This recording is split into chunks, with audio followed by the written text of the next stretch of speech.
Throw in the fact that right now the situation is crippling Hollywood, as it is many businesses, and it seems like a very weird time to go, I know what we need for Mission Impossible 7. We need a bald guy that nobody has ever heard of who only just started wrestling. That's the only thing that can save our movie. So before I get into this video, I want to promise you that everything I'm telling you is 100% the truth. I'm not exaggerating. I'm not lying. I am going to chain together the events that happened to me over this past week. I was smart enough, is that the right word? Probably not. Dumb enough. I was dumb enough to record my actual video reactions after these things were happening. And I will also say, because it was based on real people, I won't be revealing their names because that's not fair to them. But let's just start at the beginning. I'm going to laugh a lot during this video because I can't even believe it even happened. So what day was it? Some point this week, I think it was Tuesday, I got an email from somebody. Email should be on the screen now, claiming that they worked for a very big production company that you will have heard of, and that they were currently shooting Mission Impossible 7 and Mission Impossible 8. And amazingly, because of the situation that's happening right now, they had decided to cast a new part for Mission Impossible 7 and Mission Impossible 8 alongside Tom Cruise, the biggest actor in the world, you could probably argue. And that role, here we go, it was going to be former wrestler turned assassin. Now, the issue we have here straight away is that if you were a former wrestler, I'm not 100% sure you'd want to get into the line of assassin or marine, because you're probably just going to be throwing worked punches. And if I start throwing my worked punches, not only are they not going to hurt, but I would get rightfully criticized by other people. I need to work on those. But anyway, the point was they said they had they'd sent their casting team out there and they wanted to look at some real wrestlers, and they had found my picture through, again, I'm not going to mention the name, but it is a wrestling company that I work for. Anything that's a real company that I have respect for, a real person that I'm sure I would have respect for if I knew, I don't want to bring them into it. And, would I be interested in sort of seeing where this could go? And I kind of sat there, and I'll be completely honest with you, 99.8% of me was laughing my ass off, because I was like, the email address as well was, and I Googled the person, as you would do, and they were a real big deal in Hollywood. They'd worked on some of the biggest films you could imagine. So, okay. But the email address was this person's name at AOL.com. So straight away, you kind of raise an eyebrow and you're like, well, I mean, if I was a big person, I probably wouldn't be emailing from AOL.com. Also, they had the, the footers and the headers, and it looked like it had been done. Again, you could have created that in the time it takes to eat an apple.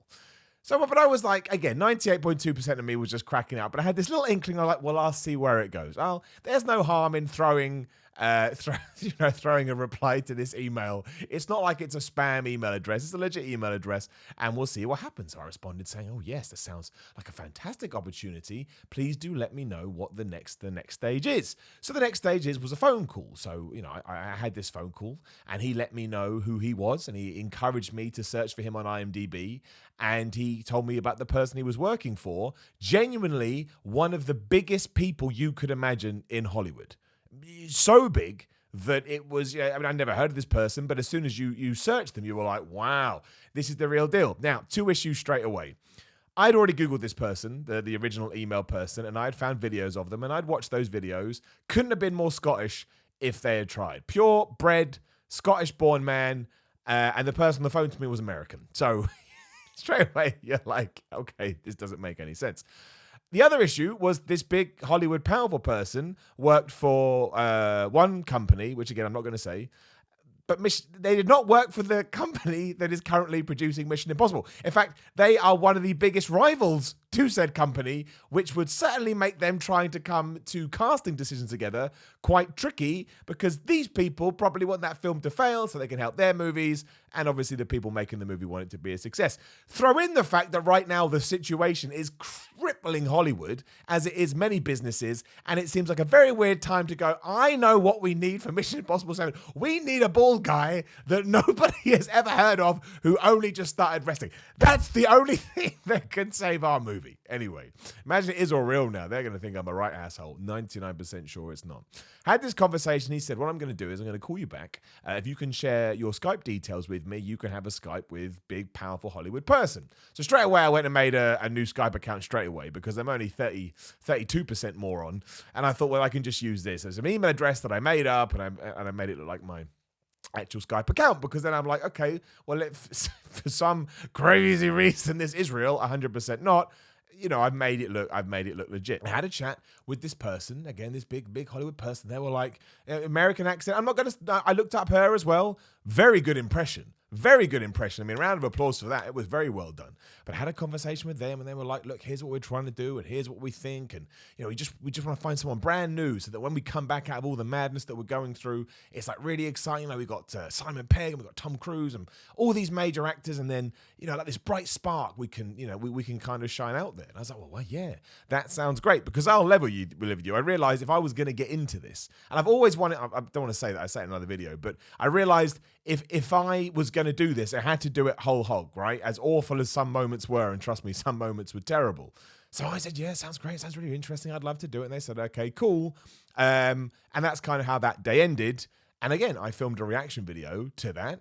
And here is me, literally, moments after it happened. All right, so, excuse me.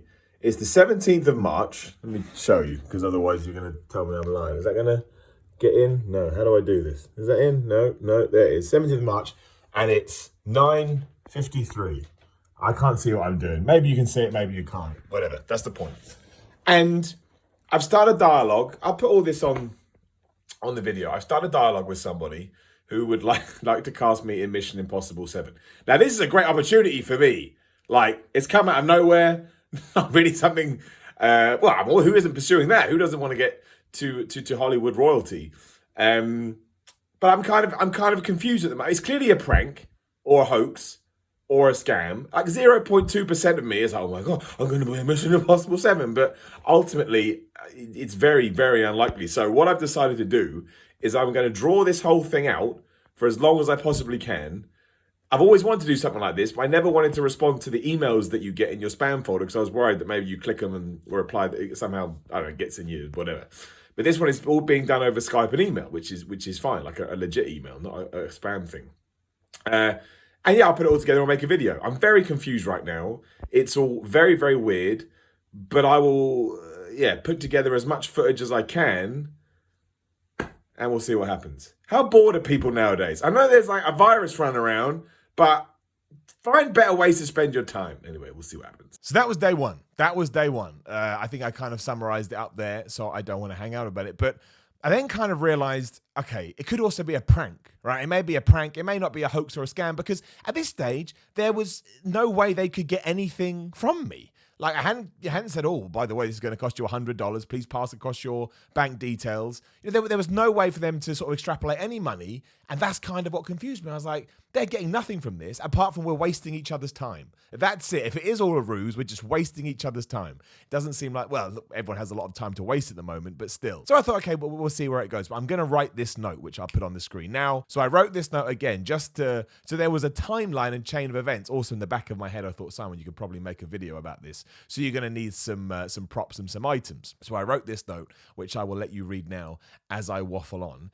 And then they said to me, okay, what we're going to do in the next couple of days is we'll have another Skype call and we'll just run you through some stuff and we'll send you an NDA from a corporate email address, which straight away when they say things like that, you're like, it's an odd way to phrase that. I don't say, I'm going to send you an email from my official address. You're like, just send me an email.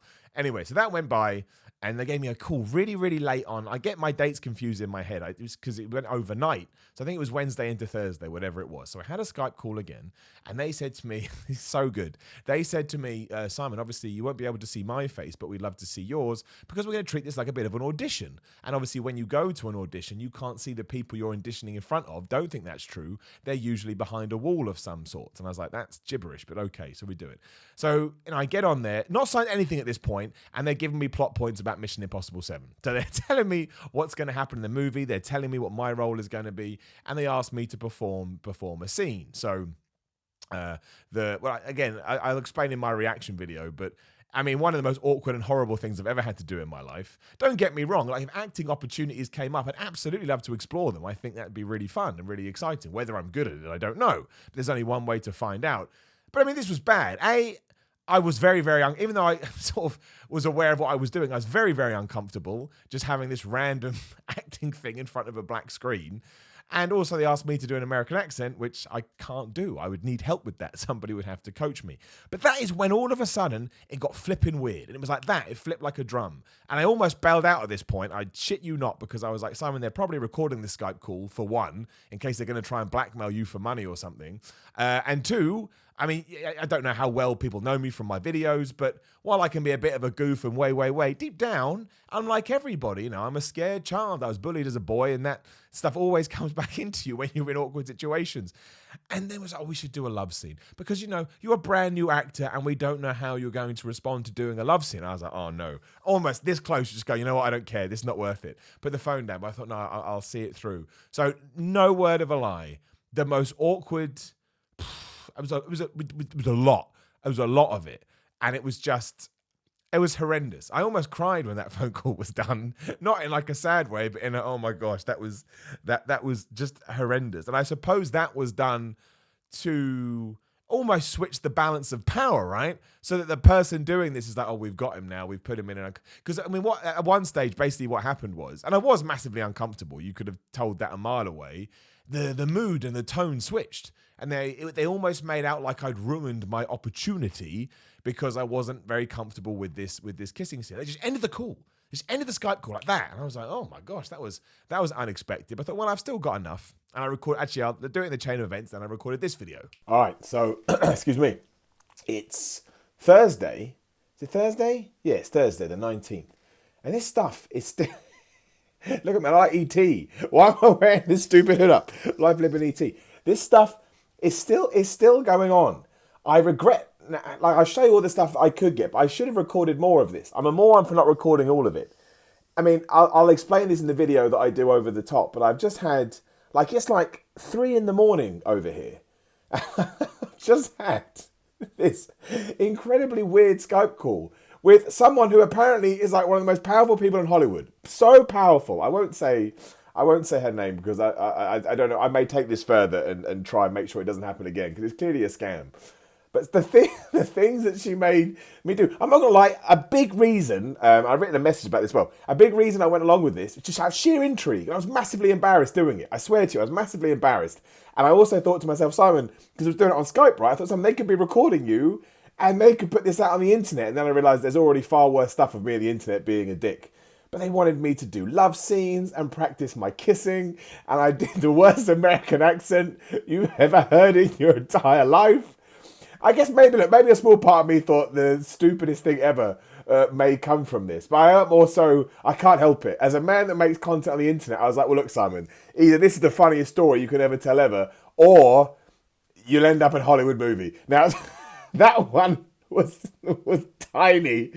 I just can't believe this is how I got to go to bed. I will document as much of this as I can, and over the weekend I'll put a video together. What is going on? After that, then, though, they phoned me back. And it was the original guy, and he said, oh, I'm just going to reconnect you to this other person via the phone.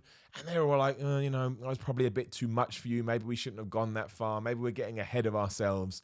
And I was just like, what the hell is going on? That went on for a very long time. As I said in the video, it was like 3, 4 in the morning where that ended. And I was like, Simon, you're such a moron. Why have you seen this through to such a degree? But I can't remember what I said now, but essentially they told me they were going to get me acting lessons over this weekend with an acting coach. Again, a name in acting that I'm sure lots of actors do know, and you can find them on Google in literally seconds.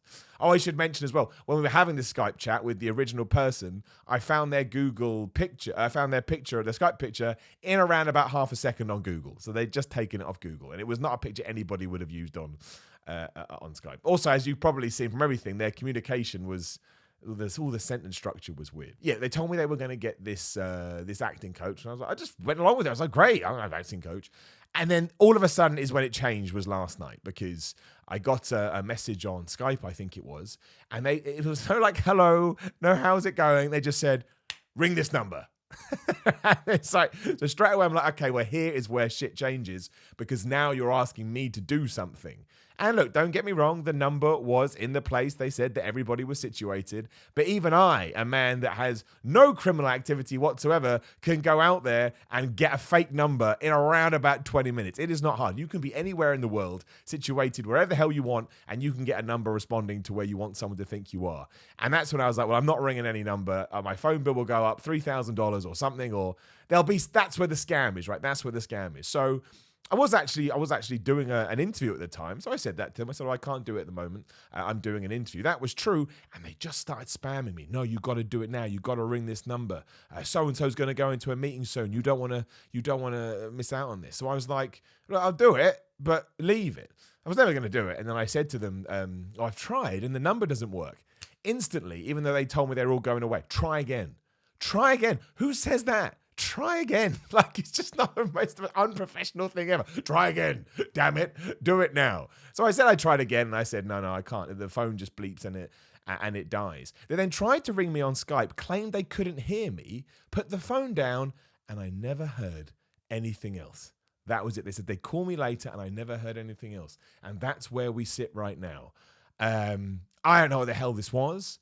If this was real and they're watching, I'd love to be in your movie. Or if anybody from Mission Impossible 7 is watching, I'll be in your movie. It's a really bad idea. It's the worst idea a movie studio has had ever. There's loads of good actors out there, and I could be one of them, but I have no experience. Don't risk millions. Actually, no, do. I take it back. Risk millions of dollars on me. I'll prove you right. I never let anyone down. I throw myself into things with passion and fire, which is true. So yeah, so I did go around, and I'll show you. I sent an email to. I didn't know what to do because the guy was Scottish, and I saw most of the videos I saw were from BAFTA Scotland. So I thought, screw it, I just send a Facebook message to BAFTA Scotland, which I'll show you now. Maybe they mention to it, maybe they don't. I just, I looked up with a good friend of mine. Shout out to my man Tom. We both looked it up, and there's loads of scams like this. You can find loads of people getting dragged over the coals, and that was my major thing at the end of it. I was like, wow, this has been quite fun and funny. Like I say, even I had this, I'm talking about minuscule percent in me that was like, whoa. So imagine anybody thinks this is their big break and you're taken along for a ride. And I'm sure at one point there would have been a request for money, or that number would have just cost me it. And that's not what we should be doing anyway, but especially not during trying times as we are right now. But hilarious, huh? Hilarious. I don't think they have any idea that I also do YouTube videos. But while it was going on, I was like, this is it, Simon. I always get his emails saying I'm a Nigerian prince and I want to give you $10 million. And I'm desperate to reply just to see what happens. And I thought, well, this one has kind of come through more legit means. It's a great scam. I mean, fair play to you. Some feedback. If you do see this, make sure you get a Scottish guy if you're going to be Scottish. And the love scene thing was way too full on. I was way too full on. Like, as soon as that started, I was like, there's just no way anybody would do this. The most bizarre thing I've ever seen. Look, maybe one day they release that footage, and I'll tell you, it's flipping embarrassing. I threw myself into it again to see where it was going to go. But yeah, you'll see me doing fake kissing and all this kind of nonsense. I'm too much of a goof, and the idea excited me too much. I kind of regret it. It did make me feel a little bit ashamed. I was like, Simon, where's the line for humor? Do you know what I mean? Where's the line for stupid video content on YouTube? We'll wrap it up there. If you have any questions, leave me in the comments. I have more circumstantial evidence. I have more evidence I can throw out there. I just tried to, filter it down as best as I could. But yeah, either one or two things is going to happen. We managed to negate a scam, which is good, or I'm about to star in one of the biggest action movies of 2020, which is kind of great for me. I've been looking for some new opportunities. That sounds like a good one. If you are brand new to the channel, please do hit subscribe. I'd appreciate it. Like the video, share the video. I do have a Patreon, patreon.com/Simon316. But above all else, please do cast me in a movie. I'd love to be in a movie. It would be fantastic. What is life? Nobody knows. I'll see you soon.